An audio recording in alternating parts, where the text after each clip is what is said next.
Qida Təhlükəsizliyi Agentliyinin həyata keçirdiyi erkən kəsimə son kampaniyasına dəstək genişlənir. Təşəbbüsə Milli Məclisin deputatları da qoşulublar. Millət vəkili Aydın Hüseynov bildirib ki, quzuların erkən yaşda kəsilməsi qısa müddətli qazanc versə də, uzun müddətli perspektivdə heyvandarlığın inkişafını məhdudlaşdırır.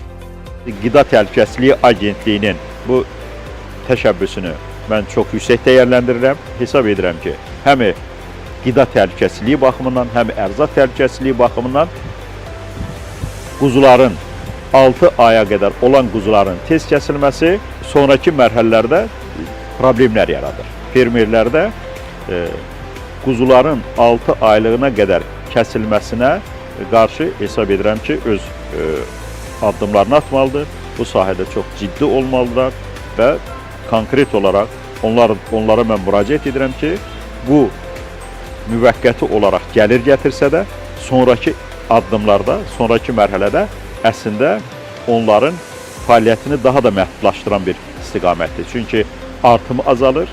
Əgər xüsusilə dişi quzular kəsilirsə, bu sözsüz təbii artımın qarşısını alır.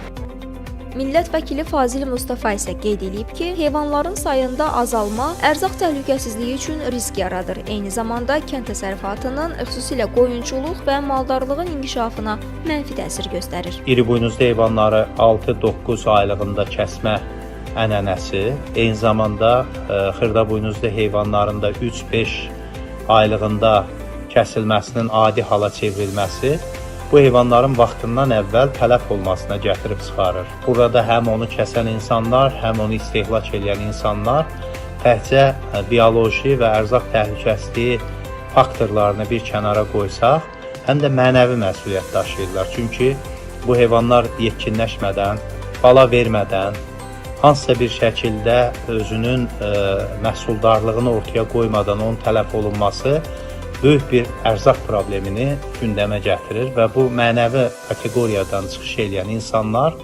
mütləq bu prosesin dayanmasına öz töhfəsini verməlidirlər. Qeyd edək ki, kampaniya çərçivəsində maarifləndirici materiallar hazırlanır və ictimaiyyət, media və sosial şəbəkələr vasitəsilə mütəmadi olaraq məlumatlandırılır.